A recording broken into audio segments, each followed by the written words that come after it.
Hi, welcome to the Light of Deception again. We're going to be picking up where we left off last time. I sent out the first topic base that we're going to be talking about isms and political isms, and we're going to be talking about mystical isms as related to occult isms, and also be talking a little bit about Christian isms. I'll be sending in the information out about that later.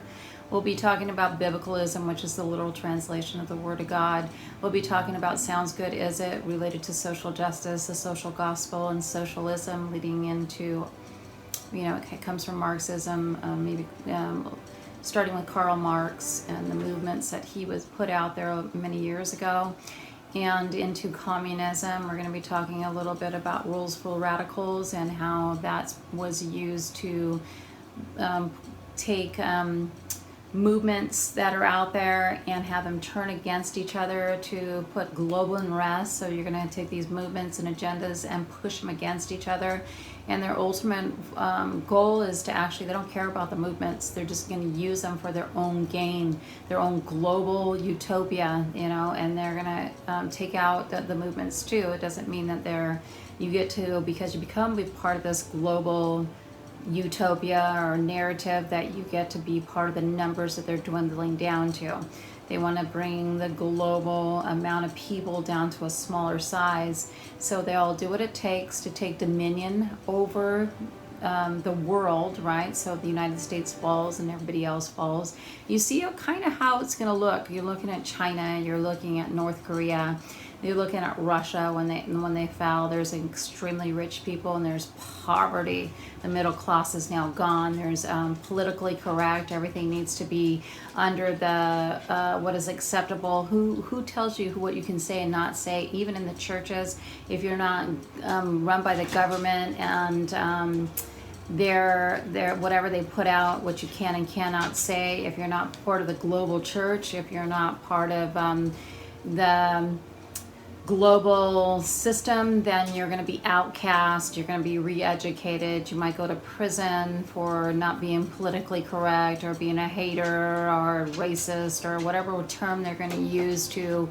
silence you. If you're Jew or if you're a Christian these days, a real truly biblical Christian that's teaching through the entirety of the Bible, then you're going to be persecuted as well. So they're setting up this whole system, and they're making it sound like you're just going to be a part of this wonderful utopia, and mankind is going to usher in some kind of grand place, and then after everything is set in place, those who believe in the second coming of Jesus, they usher it in. Mankind ushers it in.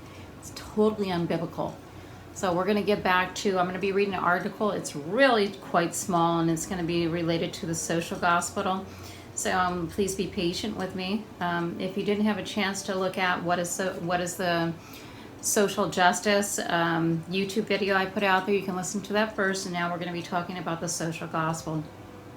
The social gospel and socialism, a comparison of the thoughts of Francis Greenwood Peabody, Washington Gladden, and Walter Rosenbusch, written by Jacob H. Dorm. For American Protestants who were sensitive to the profound social disruption associated with the rapid industrialization and urbanization in the late 19th centuries, the twin discoveries of the alienation of the working class from the Protestant churches and of the rising and vibrant socialist movement caused much consternation and anxiety, soul searching. Socialism offered not only a radical critique of American political and economic institutions, it also offered a zeal, symbols, and sense of participation in a world transformation, cause often associated with Christianity itself. The religious alienation of the working class and the appeal of socialism were often casually linked in the minds of the socially conscious Protestant leaders. So we're going to kind of stop right there. There's more to be read here, and I'll read some of it later. We're going to kind of take off from there. So what it is, it's a new kind of gospel. And so the gospel is now related to globalism. And it's related to what mankind can do to usher in a global utopia by sounding good. It's going to be linking hands with mankind, and maybe you're part of the environmental movement.